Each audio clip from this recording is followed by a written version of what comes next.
Karşınızda Labubu. Belki adını duydunuz, belki de ilk defa görüyorsunuz ama bu basit bir oyuncak değil. Bu dünyayı resmen kasıp kavuran, en inanılmaz şekillerde manşet olan bir fenomenin hikayesi. Gelin Labubu'nun ardındaki bu acayip gizemi birlikte çözelim. İşte Labubu'nun olayı tam olarak bu.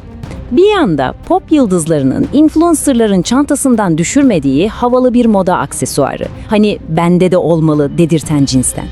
Diğer yandaysa internetin karanlık köşelerinde hakkında korku hikayeleri yazılan, lanetli olduğu, hatta kötü ruhları çektiği söylenen bir oyuncak. Şimdi durup düşünelim. Aynı oyuncak nasıl hem bu kadar sevimli hem de bu kadar ürkütücü olabilir? Bizim de bu bölümde peşine düşeceğimiz soru işte bu. Labubu tam olarak ne? Ve nasıl oluyor da birileri ona taparken diğerleri ondan köşe bucak kaçıyor?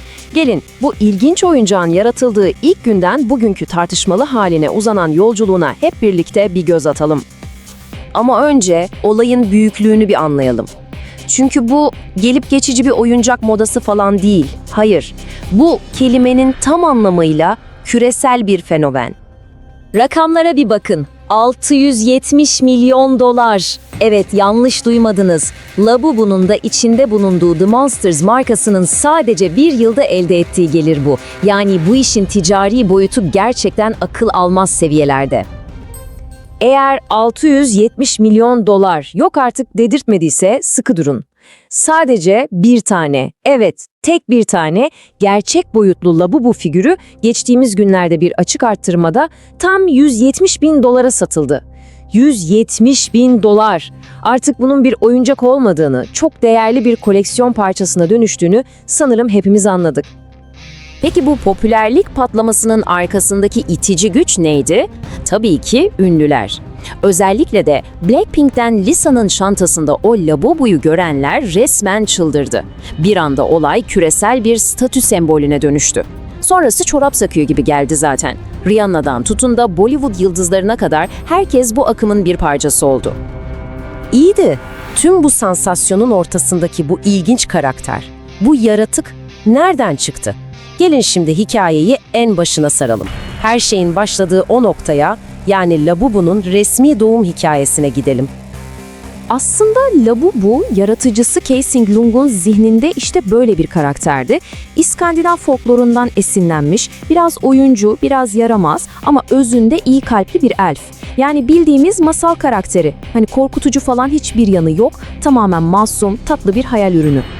Yolculuğu aslında oldukça basit. 2015 yılında bir sanatçının hayal dünyasında doğuyor.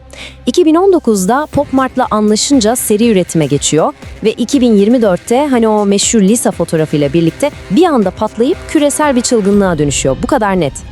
Tabii bu çılgınlığı ateşleyen bir şey daha var, satış şekli. Bu oyuncaklar sürpriz kutu denen bir konseptle satılıyor. Yani kutuyu alıyorsunuz ama içinden hangisi çıkacak bilmiyorsunuz. İşte o gizem, o heyecan, bir de nadir figürleri bulma umudu insanları sürekli yeni kutular almaya itiyor. Tam bir koleksiyoncu tuzağı. Şimdiye kadar her şey çok güzel değil mi? Sevimli bir oyuncak, büyük bir başarı hikayesi. Ama şimdi hikayede çok keskin bir viraj alıyoruz ve madalyonun karanlık yüzüne, yani internette kulaktan kulağa yayılan o ürkütücü söylentilere bakıyoruz. Gelelim o meşhur soruya. Milyonlarca insanın aklına kurcalayan o soru. Bu oyuncaklar perili mi? Yani bu sevimli görüntünün arkasında gerçekten de paranormal, açıklanamayan bir şeyler mi var?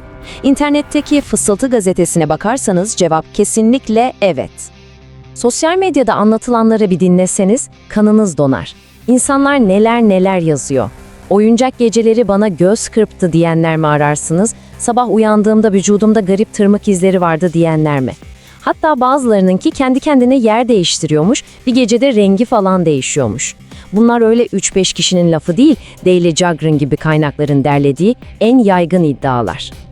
Hatta iş o kadar ciddiye bindi ki Hindistan'da tanınmış bir isim Archana Gautam çıkıp açık açık uyardı insanları.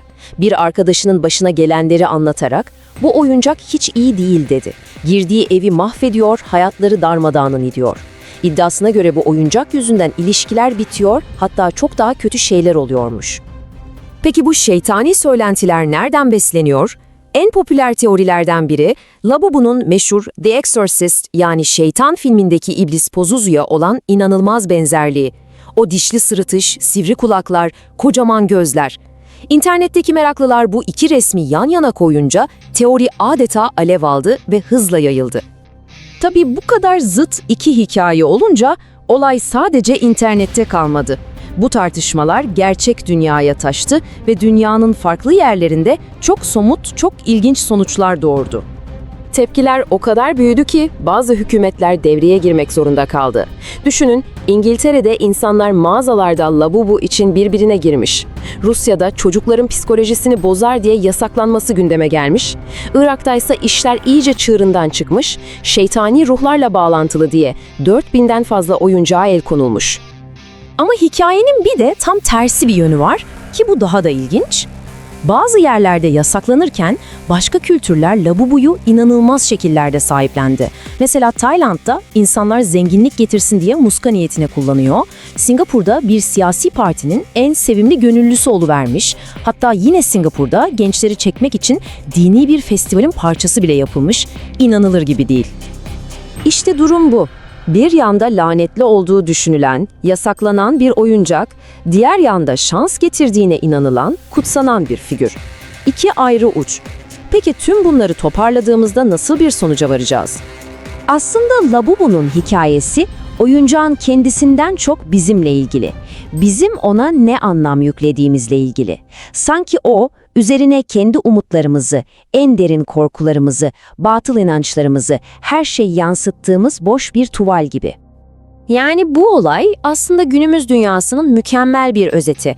İnternette bir bilginin nasıl virüs gibi yayıldığını, tüketim arzusunun bizi nasıl ele geçirdiğini ve hep birlikte nasıl yepyeni efsaneler, modern masallar yarattığımızı gösteriyor. Labu dijital çağın aynı anda hem nasıl bir hayranlık hem de nasıl bir korku yaratabildiğinin canlı kanıtı. Ve bitirirken akıllarda şu soruyu bırakalım. Dişleri olan küçük bir elf figürüne olan bu garip takıntımız aslında bizim hakkımızda, toplumumuz hakkında, ortak korkularımız ve arzularımız hakkında ne anlatıyor? Bence üzerine düşünmeye değer.